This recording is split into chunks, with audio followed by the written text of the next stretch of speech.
तो इस वीडियो में व्यूवर्स मैं आपसे डिस्कस करूंगा आपका जो बीए बीकॉम बीएससी में को करिकुलर का सब्जेक्ट है, कंपलसरी सब्जेक्ट आपका analytic ability and digital awareness है ना।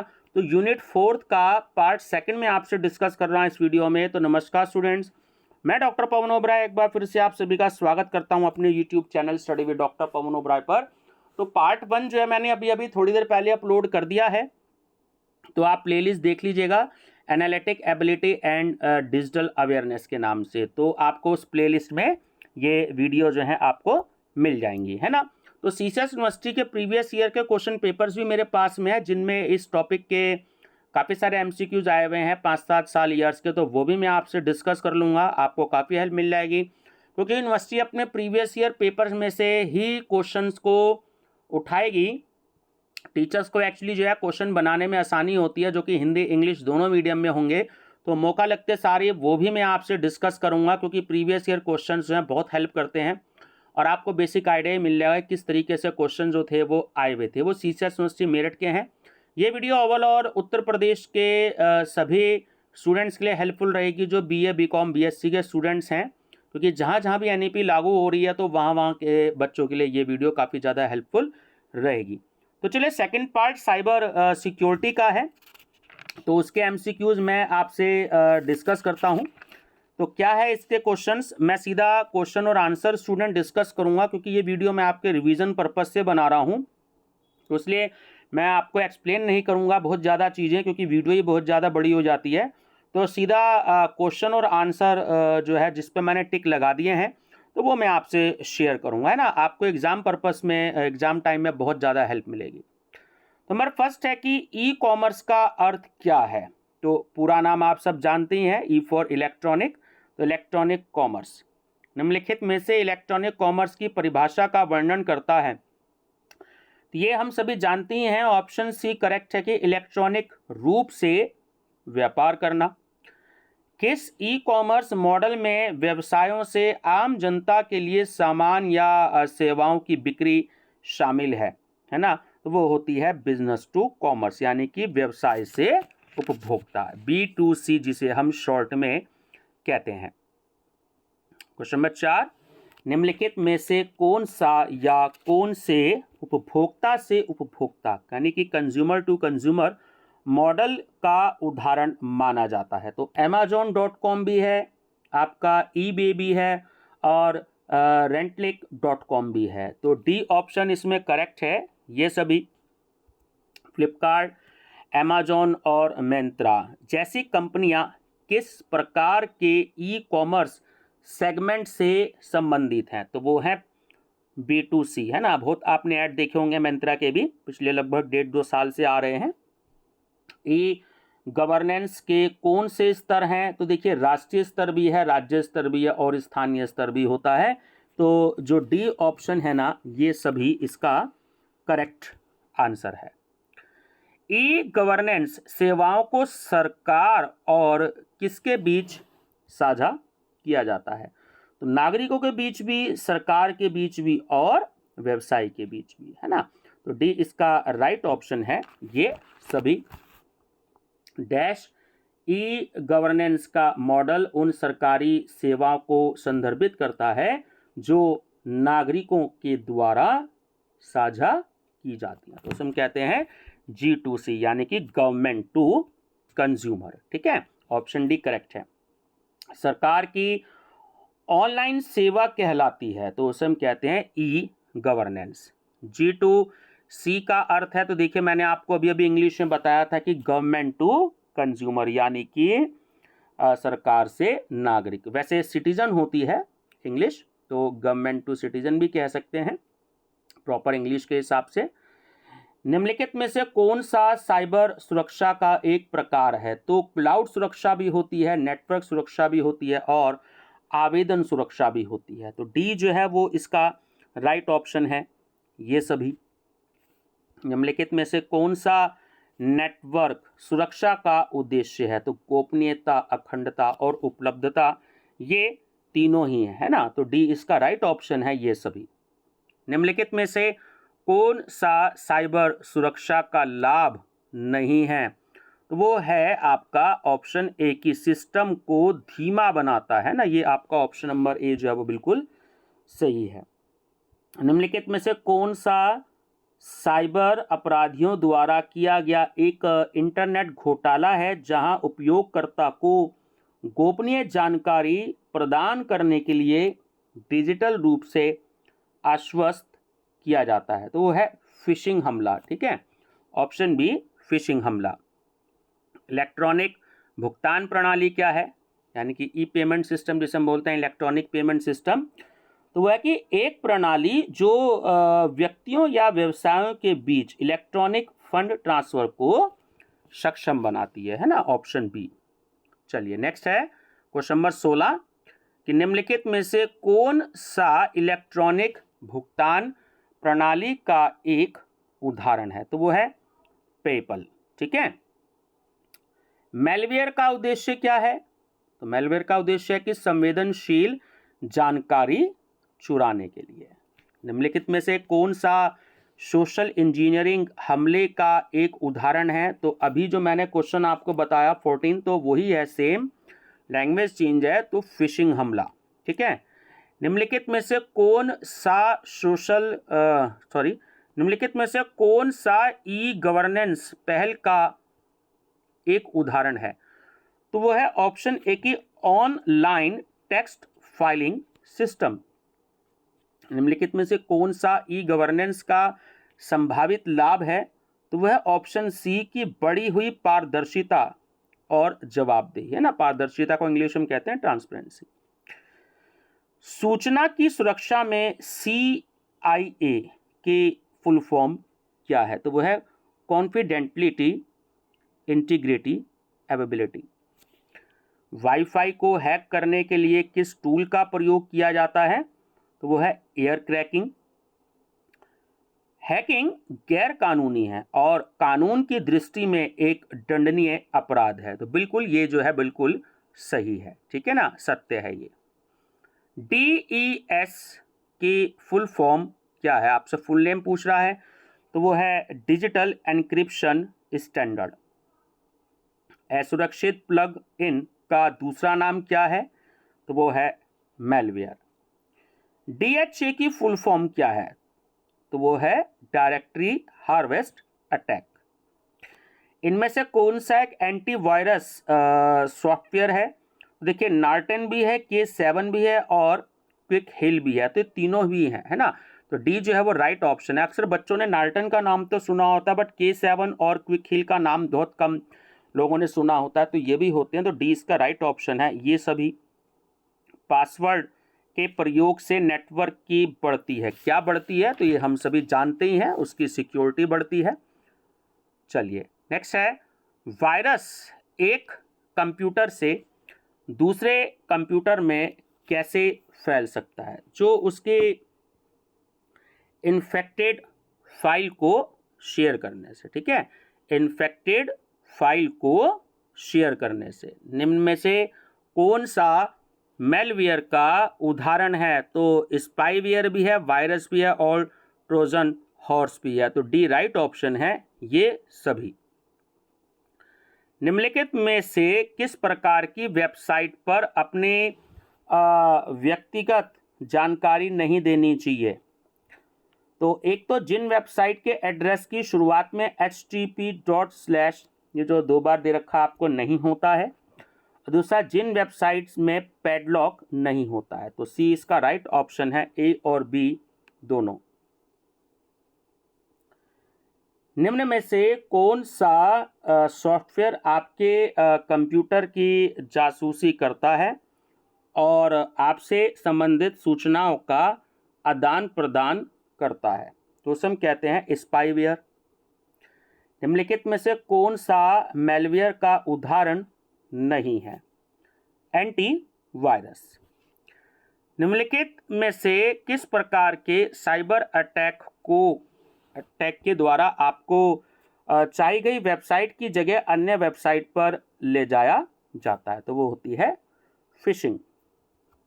निम्न में से कौन सा साइबर अटैक का प्रकार है? फिशिंग। निम्न में से कौन साइबर अटैक है? देखिए, पासवर्ड अटैक, सेवा प्राप्त ना होना और फिशिंग, तो ये तीनों ही होते हैं। डी राइट ऑप्शन है ये सभी। साइबर सुरक्षा को डैश के रूप में भी जाना जाता है, तो वो है आपका कंप्यूटर सुरक्षा। निम्न में से हानिकारक उद्देश्य वाला सॉफ्टवेयर है, तो उसे हम कहते हैं malware. Daniel of service computer में क्या करता है? देखिए, वो कंप्यूटर को ओवरलोड भी करता है और कंप्यूटर को चालू भी करता है। तो सी जो है राइट ऑप्शन है, ए और बी दोनों। हैकर संक्रमित विज्ञापनों को अपलोड कर किस प्रकार का हमला करता है? उसमें वो मेलवेयर ट्रोजन के द्वारा। सिस्टम सिक्योरिटी में सेंध को पहचाना जाता है, उसमें हैकिंग और क्रैकिंग दोनों के द्वारा पहचाना जाता है। तो सी राइट ऑप्शन है, ए और बी दोनों। हैकर क्लाइंट मशीन और सर्वर के बीच एक ऑथेंटिकेशन सेशन की निगरानी का किस तरह हमला करता है? तो वो होता है सेशन हाईजैक। यह एक अप्रासंगिक या अवांछित संदेश या ईमेल है जो आमतौर पर इंटरनेट पर विज्ञापन, फिशिंग, मेलवेयर फैलाने आदि के लिए भेजी जाती है, तो उसे हम कहते हैं स्पैम। Option A. समाचार पढ़ने, मनोरंजन, अनुसंधान, छुट्टियां बुक करने, खरीदने और बेचने, सीखने, बैंक और अन्य कार्य के लिए सक्षम बनाता है। तो सब जानते ही हैं, इंटरनेट आजकल सभी काम में यूज होता है। निम्न में से किसे मेलवेयर के रूप में जाना जाता है? वायरस को और स्पाईवेयर दोनों को। तो सी ऑप्शन करेक्ट है, ए और बी दोनों। कॉपीराइट सुरक्षित सॉफ्टवेयर वीडियो, संगीत, फोटो या दस्तावेजों की को डाउनलोड आदि, है ना, किस प्रकार का उल्लंघन है? तो उसे हम कहते हैं कॉपीराइट। सुरक्षित वेब एड्रेस ब्राउज़र में कोई पैडलॉक नहीं है, तो वेब एड्रेस की शुरुआत में डैश नहीं होता। तो शुरुआत में एक तो http./ नहीं होते और ब्राउज़र पैडलॉक नहीं होता। तो सी इसमें डी ऑप्शन करेक्ट है, ए और बी दोनों। https./ में एस का क्या अर्थ है? तो वो होता है सिक्योर।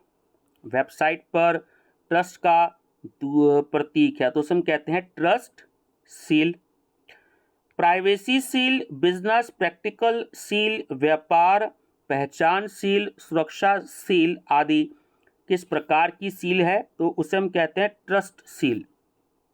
सिक्योरिटी ट्रस्ट सील सत्यापन का सबसे लोकप्रिय प्रकार है, तो एक तो वो सर्वर सत्यापन का है और दूसरा वेबसाइट सत्यापन का है। तो सी राइट ऑप्शन है इसमें, ए और बी दोनों। कंप्यूटर में दुर्भावनापूर्ण फाइलों को स्कैन कर हटाता है, तो उसे हम क्या कहते हैं? वो होता है हमारा एंटीवायरस। अंतर्राष्ट्रीय साइबर सुरक्षा का मानदंड है, तो वो होता है ISO, है ना, आपने अक्सर सुना ही होगा। तो 27001 ध्यान रखिएगा। भारत में साइबर अपराध और इलेक्ट्रॉनिक कॉमर्स से संबंधित कानून है, तो वो है हमारा IT एक्ट यानी इंफॉर्मेशन टेक्नोलॉजी एक्ट 2000। कंप्यूटर स्रोत कोड के साथ छेड़छाड़ करना किस प्रकार की धारा है? तो वो है सेक्शन 65। इलेक्ट्रॉनिक अभिलेखों के साथ छेड़खानी करना या छेड़छाड़ करना किस प्रकार की धारा है? तो वह सेक्शन 43। हैकिंग और कंप्यूटर अपराध किस प्रकार की धारा है? तो वो है सेक्शन 66। इलेक्ट्रॉनिक रूप से अश्लील जानकारी छापना किस प्रकार की धारा है? तो वो है सेक्शन 67। भारतीय कॉपीराइट अधिनियम है, तो वो है एक्ट आपका 1957। सूचना सुरक्षा प्रबंधन प्रणाली के लिए निम्न में से कौन सी एक ISO स्टैंडर्ड है? तो वह आपकी ISO है ना 27000, ठीक है। भारतीय IT अधिनियम 2000 किस क्षेत्र को नियंत्रित करने के लिए तैयार किए गए हैं? तो अभी ये क्वेश्चन आपका ऊपर आया था, है ना, क्वेश्चन नंबर 54, तो वो है इंफॉर्मेशन टेक्नोलॉजी, ठीक है, सूचना प्रौद्योगिकी, और प्रौद्योगिकी को हिंदी में दूसरा नाम होता है तकनीक। चलिए क्वेश्चन नंबर 62 है। देखिए आपका बहुत अच्छा रिवीजन हो जाएगा, आपने स्टडी करी हो है ना किसी भी बुक से, तो आपका इन MCQ से बहुत अच्छा रिवीजन हो जाएगा। अगर आपने जो है प्लेलिस्ट में वीडियो देखी तो आप पहले आधा घंटा देख लीजिए, फिर ब्रेक दे सकते हैं, फिर आधा घंटा देख लीजिए, आपके 500-700 क्वेश्चंस का जो है बहुत अच्छा रिवीजन हो जाएगा। तो आप जो है 2-3 घंटे में भी बहुत अच्छे 500-700 क्वेश्चंस पढ़ सकते हैं। एक कंप्यूटर वायरस जो पहचान को रोकने के प्रयास में एंटीवायरस प्रोग्राम पर अटैक करता है, तो उसे हम कहते हैं घोस्ट वायरस, ठीक है। क्यों कोई आपके कंप्यूटर में बिना अनुमति जिसे प्रवेश, जिसे हम हैकिंग कहते हैं, वो कर सकता है? देखिए उन्हें या तो आप पसंद नहीं है, या तो वो अपराध करने के लिए, या अश्लील दुर्भावनापूर्ण कार्य कर्मों आदि को वितरित करने के लिए। तो डी राइट ऑप्शन है इसका, उपयुक्त सभी। यदि आपको एक मेल प्राप्त होता है जिसमें आपसे आपके यूज़र नेम और पासवर्ड की मांग की जाती है, तो आप ऐसी परिस्थिति में क्या करेंगे? तो उसे अपने ईमेल प्रदाता के माध्यम से फिशिंग या स्पैम के रूप में रिपोर्ट करेंगे। एक मजबूत पासवर्ड होना चाहिए। तो अक्सर जब हम पासवर्ड बनाते हैं तो हमसे कहा भी जाता है कि नाम जिसमें कम से कम 8 वर्ण और अक्षर और संख्याओं और वर्षों का संयोजन हो, ठीक है। साइबर हमलों को रोकने या उससे बचने का माध्यम नहीं है, तो सीधी सी बात है एंटीवायरस का उपयोग ना करना। साइबर हमलों से कैसे बचा जा सकता है? तो देखिए सावधानी पूर्वक वेब एड्रेस एंटर करना चाहिए, निजी जानकारी, password, pin, credit, debit card details enter नहीं करने चाहिए, किसी को नहीं बताने चाहिए। और किसी भी वेबसाइट में डाटा या फाइल को डाउनलोड करते समय एंटीवायरस द्वारा स्कैन भी जरूर करना चाहिए। तो डी राइट ऑप्शन है, उपयुक्त सभी। भारतीय दंड संहिता की कौन सी धारा धोखाधड़ी, बेईमानी, बोगस वेबसाइट और धोखाधड़ी को वर्णित करता है? तो वह है आपकी सेक्शन 420। उन वायरस का क्या नाम है जो किसी यूज़र को उपयोगी एप्लीकेशन होने का दिखावा करके डाउनलोड करने या एग्जीक्यूट करने में मूर्ख बनाते हैं? तो उसे हम कहते हैं ट्रोजन हॉर्स। एप्लीकेशन सॉफ्टवेयर में फैलने वाले वायरस को क्या कहा जाता है? Micro virus. ली हार्ड वायरस कैसे अस्तित्व में आता है? कमांड.com का जब प्रयोग किया जाता है। कंप्यूटर में फैलने वाले वायरस क्या हैं? तो वो है, यह एक कंप्यूटर प्रोग्राम है, ठीक है, ऑप्शन बी। चलिए नेक्स्ट है, व्यक्तियों द्वारा अपनी पहचान को गलत बताकर गोपनीय जानकारी प्राप्त करने के लिए किस तरह के प्रयास किए जाते हैं? तो फिशिंग स्कैम के। कुछ वायरस के डिलेड पेलोड को कहा जाता है, उसे हम कहते हैं बॉम्ब। पहला बूट सेक्टर वायरस कौन सा है? ब्रेन। एक वायरस और सेल्फ रेप्लिकेटिंग प्रोग्राम के बीच का अंतर जो वायरस के समान है, वह केवल एक प्रणाली पर स्वयं की प्रतियां बनाने के बजाय कंप्यूटर नेटवर्क के माध्यम से प्रचारित करता है। तो सेल्फ रेप्लिकेटिंग प्रोग्राम को क्या कहा जाता है? तो उसे हम कहते हैं वॉर्म। निम्न में से कौन एक प्रकार का वायरस नहीं है? तो वो है ट्रोजन हॉर्स। कंप्यूटर का डैश एक मैलिशियस कोड है जो स्वयं को अन्य प्रोग्राम में कॉपी करके प्रतिकृति बनाता है, तो उसे हम क्या कहते हैं? वायरस। इनमें से कौन वायरस फैलाने का एक आदर्श तरीका नहीं है? तो वह है ऑफिशियल एंटीवायरस CDS। स्पैमर आपकी पर्सनल इंफॉर्मेशन कहाँ से प्राप्त करते हैं? तो फेसबुक से, इंस्टाग्राम से और लिंक्डइन से, है ना। अक्सर आप मोबाइल पे देखते हैं जिसमें लिंक्डइन पर जो है पर्सनल प्रोफाइल बनाई जाती है, तो वहाँ से स्पैमर आपकी पर्सनल इंफॉर्मेशन लेते हैं। तो डी राइट ऑप्शन है ये सभी। किस प्रकार के साइबर अटैक में आपकी जानकारी मांगी जाती है? जैसे आपके पासवर्ड या आपका नाम या आपका OTP या पिन, है ना। OTP का पूरा नाम होता है वन टाइम पासवर्ड, ठीक है, और पिन का पूरा नाम होता है पर्सनल आइडेंटिफिकेशन नंबर, तो वो होता है फिशिंग अटैक। एक सुरक्षित पासवर्ड बनता है, तो देखिए वो छोटे और बड़े अक्षरों में भी बनता है, संख्या से भी बन सकता है, और स्पेशल सिंबल जैसे ये हैशटैग हो गया, @ हो गया, है ना, और ये आपका जो है परसेंटेज का साइन हो गया, तो आप उसमें से कुछ भी दे सकते हैं। चलिए, तो डी इसका राइट ऑप्शन है इन सभी से। और लास्ट क्वेश्चन है, जब कोई आपके कंप्यूटर को बिना आपकी अनुमति के एक्सेस करता है तो उसको क्या कहते हैं? तो उसको हम कहते हैं हैकिंग, ठीक है व्यूअर्स, सी ऑप्शन। तो 62 क्वेश्चन तो इसके पार्ट 1 में हो गए और 83 क्वेश्चन इसके पार्ट 2 में हो गए। तो 100 जो है 45 क्वेश्चन जो हैं वो अब तक मैं अपलोड कर चुका हूँ। आगे भी मैं आपसे अपलोड करता रहूँगा जैसे जैसे मुझे इंपॉर्टेंट क्वेश्चंस मिलेंगे।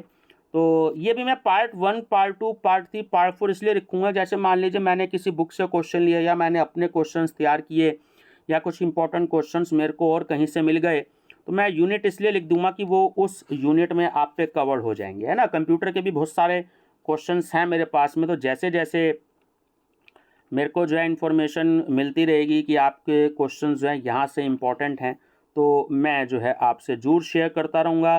तब तक के लिए best of luck, thank you. अपने फ्रेंड्स को जो है लिंक ज़रूर शेयर कर दीजिएगा ताकि उन लोगों को भी जो है वीडियो से हेल्प मिलती रहे और एग्ज़ाम के दिनों में रिवीजन आप सभी स्टूडेंट्स का होता रहे। और अगर आप BCom 5th सेमेस्टर के स्टूडेंट्स हैं तो BCom 5th semester unsold paper के नाम से ही प्लेलिस्ट देख लीजिएगा। वहाँ पर बहुत सारे मैंने मॉडल टेस्ट पेपर जो हैं वो आपके लगभग सभी सब्जेक्ट्स के प्रिपेयर कर रखे हैं, क्योंकि आप लोगों के पेपर फर्स्ट टाइम होंगे, तो आपको कैसे एग्जाम में क्वेश्चन पेपर मिल सकता है उसके 4-4, 5-5 मैंने मॉडल टेस्ट पेपर अपलोड कर रखे हैं। ठीक है व्यूअर्स, थैंक यू।